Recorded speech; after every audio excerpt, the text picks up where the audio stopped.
अच्छा गुरुजी, हमारे यहाँ पर आज़ादी का जब आंदोलन चल रहा था तो एक तरह से हमारे समाज के भी कायाकल्प का आंदोलन चल रहा था। दोनों के दोनों आंदोलन बिल्कुल साथ साथ चल रहे थे। कौन कौन?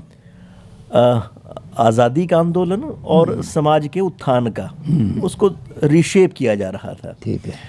तो हमारे इतिहास के सबसे बड़े जो महापुरुष हुए वो इसी कालखंड में हुए। उन्होंने आज़ादी की लड़ाई भी लड़ी और सामाजिक मोर्चे पर भी उन्होंने बहुत सुधार के कार्य किए। ऐसी ही दो महत्वपूर्ण हस्तियां रही हमारे गांधी जी और डॉक्टर अंबेडकर। तो दोनों ने जिन जातियों को एक समय पर अछूत कहा जाता था, उनके कल्याण के लिए बहुत सारा कार्य किया। पर हम देखते हैं कि उनके कार्य करने की शैली में, उसके संपादन में कुछ अंतर भी है। तो इन दोनों ने जो अछूतोद्धार के लिए कार्यक्रम चलाए, कार्य किए, उसको आप किस तरह से देखते हैं? गांधी जी के अप्रोच में और अंबेडकर की अप्रोच में काफ़ी अंतर रहा। अब अंबेडकर को जो लोग ये कहते हैं कि इसने अछूत उद्धार किया और ये अछूतों को ऊपर लाना चाहता था, वो गलत कहते हैं। अछूत अंबेडकर तो कास्टलेस सोसाइटी बनाना चाहते थे, इन्वर्टेड कास्ट में नहीं चाहते थे वो। आज जो अंबेडकर के फॉलोअर हैं वो इन्वर्टेड, यानी पहले ब्राह्मण को श्रेष्ठ माना जाता था, अब वो कहते हैं कि शूद्र को श्रेष्ठ मानो। और उन्होंने कई जगह ये लिख दिया है कि तुमने हमसे 3000 तक सड़कें साफ़ कराई, अब हम 3000 साल तुमसे सड़कें साफ़ कराएंगे। ये अंबेडकर का व्यू नहीं है। ये उन लोगों का व्यू है जो अंबेडकर को बहुत विकृत करके लोगों के सामने रख रहे हैं। अंबेडकर ने कहीं भी एक जगह भी, मैंने तो कम से कम नहीं पढ़ा, हो सकता है, अंबेडकर का साहित्य तो बहुत बड़ा है, लाइब्रेरी बहुत बड़ी है, अंबेडकर की पर्सनल लाइब्रेरी बहुत बड़ी है, तो उस लाइब्रेरी में हो सकता है वो पढ़ के आए हों। लेकिन जो बाज़ार में साहित्य अवेलेबल है या कुरुक्षेत्र की लाइब्रेरी में अवेलेबल है, उसमें यह है कि अंबेडकर कभी भी इन्वर्टेड कास्ट नहीं चाहते थे। वो चाहते थे कास्टलेस सोसाइटी, सब समान हों कास्ट में, ब्राह्मण, क्षत्रिय, शूद्र, इनमें कोई भेदभाव नहीं होना चाहिए। एक ऐसी सोसाइटी बने जिसमें कोई भेदभाव ना हो, शूद्र को नीचा ना देखना पड़े, ब्राह्मण अपने आप को श्रेष्ठ ना माने, सभी को समझें। गांधी जी मानते थे, गांधी जी तो इस वर्ण व्यवस्था को मानते थे। वो कहते थे कि जो शूद्र है, शूद्र का मतलब जिसने संस्कार विहीन, शूद्र का मतलब कोई ये जाति नहीं, शूद्र जातियाँ, बल्कि जिसने संस्कार, क्योंकि हमारे यहाँ शास्त्र कहते हैं जन्मना जायते शूद्रा संस्काराद उच्चते। जन्म से तो सभी शूद्र पैदा होते हैं।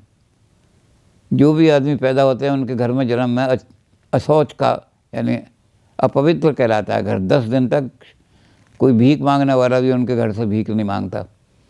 भीख मांगने वाला है और उसको कह दो घर में सोहर है तो वो चला जाएगा कि भीख ले लेगा।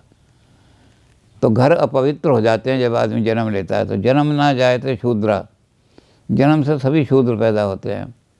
लेकिन जो गुरु के आश्रम में जाके ऐसा संस्कार ले लेता है वैसा ही बन जाता है।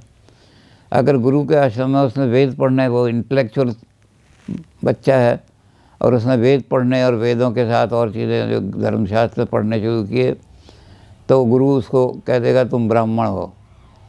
अगर उसने कुछ लड़ाई झगड़ा करना, तलवार उलवार चलाना, घोड़ा चलाना, अगर ये सीखा तो उसको कह दिया जाएगा तुम क्षत्रिय हो। अगर उसका ध्यान बिजनेस पैसा कमाने में है, उसकी वृत्ति, और उसने गुरु ने यही सीखा, मुझे गुरुजी मुझे तो ये सिखा दो कि बिजनेस कैसे होता है, तो वो वैश्य कहलाएगा। और जो संस्कार विहीन रह गए, अनस्किल्ड, तो लेबर का काम करेंगे। तो इस तरह से गांधी जी इसको मानते थे, वर्ण व्यवस्था को। ये ज़रूर था कि वो जन्म के आधार पर वो भी नहीं मानते थे, और अंबेडकर तो मानते ही नहीं थे। खैर, जन्म से कोई छोटा बड़ा होता है, वो तो बुद्ध की बात मानते थे कि कर्म से आदमी छोटा या बड़ा होता है, जन्म से कोई छोटा बड़ा नहीं होता। और उन्होंने ब्राह्मणों से वही सवाल पूछा था जो बुद्ध ने पूछा था, अंबेडकर ने भी यही पूछा कि एक ब्राह्मण का लड़का है, वो दुराचारी है, स्त्रियों की लज्जा लूटता है, जुआ खेलता है, और एक शूद्र है, बड़ा भी ईमानदार है और ईमानदारी से पैसा कमाता है, तुम किसको अच्छा मानोगे? तो ब्राह्मणों ने कहा उस बच्चे को तो उसको तो कंडेम करेंगे हम, ब्राह्मण के बच्चे को। कहने फिर कंडेम क्यों करोगे, वो तो ब्राह्मण है, ब्राह्मण की पूजा होनी चाहिए, लेकिन तुम क्योंकि वो कर ले दुराचारी है इसलिए करेंगे। कि फिर दुराचारी के हिसाब से मानो श्रेष्ठ, जो दुराचारी हैं उनको नीच मानो, उनको शूद्र मानो, ये शूद्र हैं, और जो अच्छे हैं। तो अंबेडकर बिल्कुल ऐसा चाहते थे कि एक कास्टलेस सोसाइटी बन जाए, और हिंदुस्तान के लोग ये कर रहे थे कि शूद्रों को अलग से कर रहे, अपने मंदिरों में घुसना नहीं देते थे, दूर दूर कहते थे बस गाँव अंधे जूते लेके मत आओ, धर्म का हो जाएगा सत्यानाश। बाज़ारों के अंदर शूद्रों को पानी पिलाने वाले गिलास अलग रखे होते थे, वो तेरा गिलास ये है, यहाँ इसमें चाप पानी पिए, कौन है तू? तो उस ज़माने में 2 शब्द चलते थे, आजकल उन पर पाबंदी है बिल्कुल, चमार भी और भंगी भी, ये 2 शब्द चलते थे। तो अगर उसने कहा जी मैं चमार हूँ, वो गिलास है तेरा, उसमें पी पानी, तो भंगी है, इस गिलास में पी पानी। आज़ादी के बाद वो हटा दिए गए, कोई गिलास ऐसे नहीं रखे जाएंगे, सबके लिए गिलास रखा, पानी पीना पियो, नहीं जाओ मरो भूखे प्यासे। तो उस समय बड़ी घृणा चल रही थी, शूद्रों को अलग रखते थे। जब वहाँ गोलमेज कॉन्फ्रेंस हुई इंग्लैंड में, तो मुसलमानों ने तो अपना पक्ष रखा ही कि हिंदू जो हैं हमारे खिलाफ बड़ी नफरत से देख रहे हैं और हमें खा जाएंगे, इसलिए हमें अलग हिस्सा दो जहां हम अपने कल्चर को सुरक्षित रख सकें। तो अंग्रेज़ तो चाहता ही था, उसने मोहम्मद अली जिन्ना की ये बात मान ली। तो अंबेडकर वहाँ बैठे थे, अंबेडकर ने कहा कि ब्राह्मण हमें भी खा जाएंगे, ब्राह्मण हमें उठना नहीं देंगे ऊपर, हमें वही अपने परंपरागत काम करने पड़ेंगे, तो हमारी हालत भी बहुत ख़राब हो जाएगी, इसलिए हमें भी अलग से शूद्र स्थान या कोई भी दो। तो अंग्रेज़ जो था वो अंग्रेज़ खुश हो गया, इसलिए उन्होंने कहा 30 हिस्से होंगे हिंदुस्तान के। मुस्लिम पॉपुलेशन के हिसाब से वैसे मुस्लिम पॉपुलेशन गई नहीं हुई, लेकिन उन्होंने ये आंकड़े रखे कि इतने मुसलमान हैं हिंदुस्तान में, इसलिए इतना हमें एरिया चाहिए। इन्होंने कहा इतने शूद्र हैं, हमें इतना एरिया चाहिए, कहाँ दोगे? तो गांधी जी को बड़ा धक्का लगा।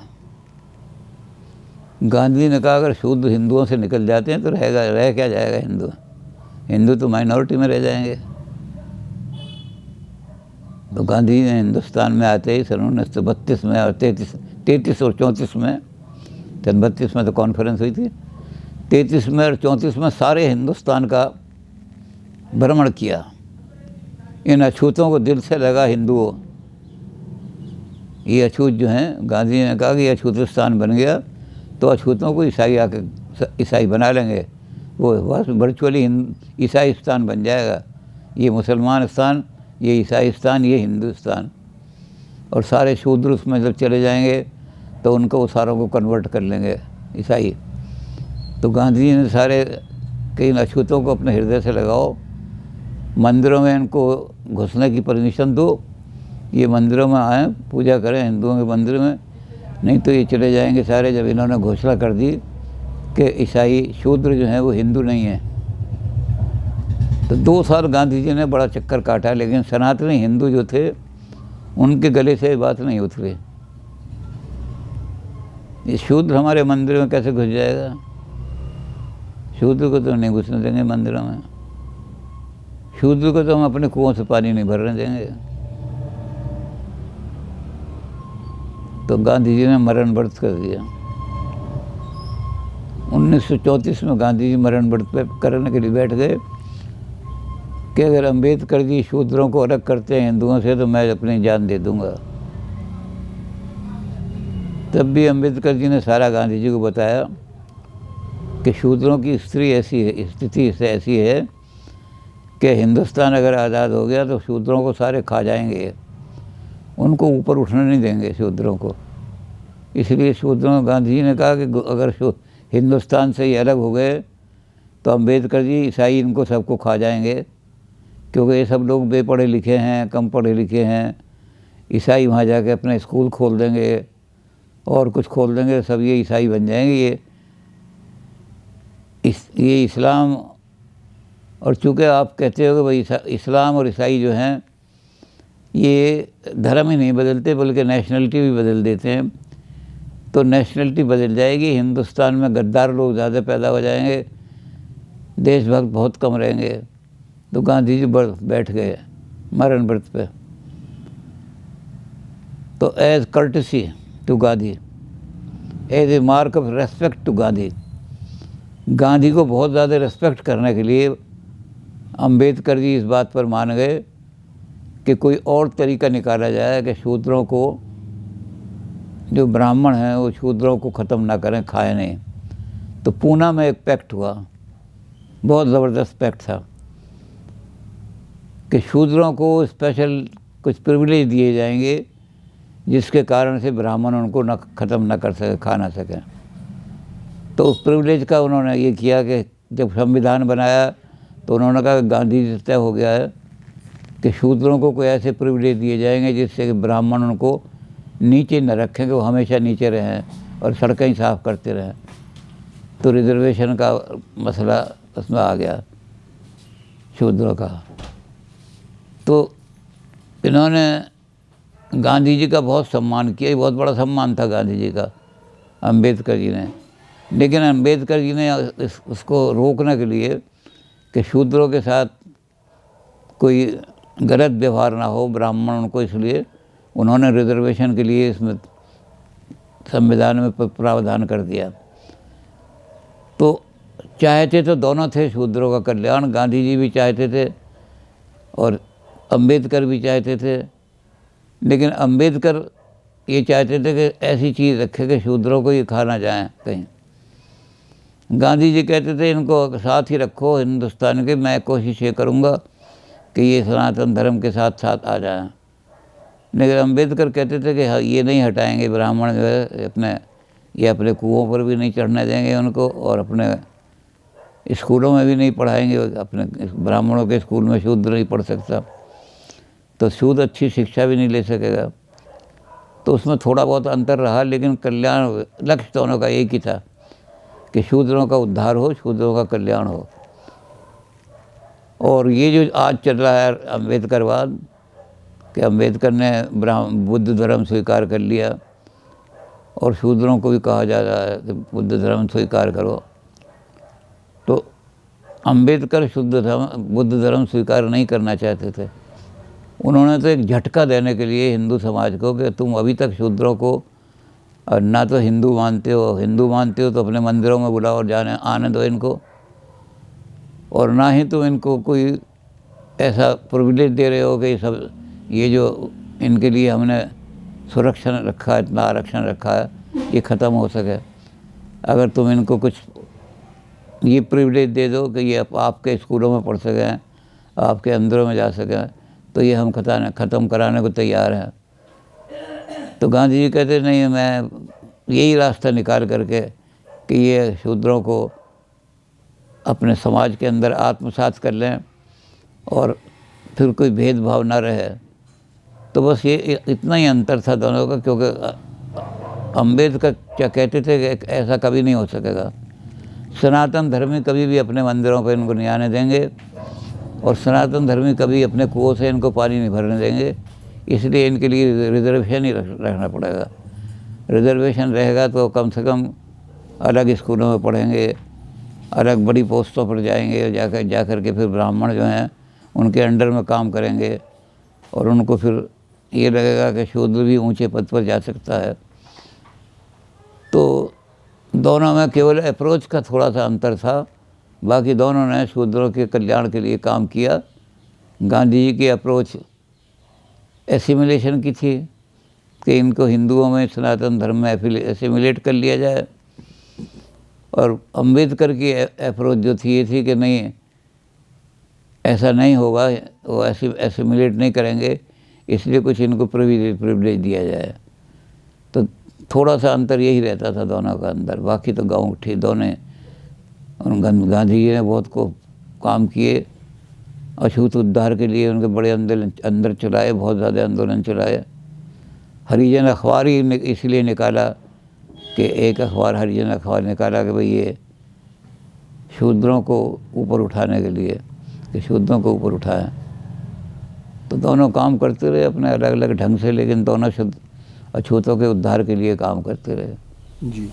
अच्छा गुरुजी, अभी जो आपने थोड़ा सा जिक्र किया था कि डॉक्टर अंबेडकर ने बौद्ध धर्म जो अपनाया था, ये डॉक्टर अंबेडकर ने जो बौद्ध धर्म अपनाया था वो एक झटका देने के लिए अपनाया था। हाँ पर आज हम देखते हैं कि वो व्यापक रूप में जन स्वीकार्यता हाँ, उसकी। वो व्यापक रूप में उसको उन्होंने अपना लिया। जो स्वार्थी लोग हैं, जो जगत को तोड़ने वाला चाहते हैं, इन व्यापक लोगों पर असर जो है उस वामपंथियों का है। वामपंथियों ने इनको भड़का करके ये सारा काम किया है।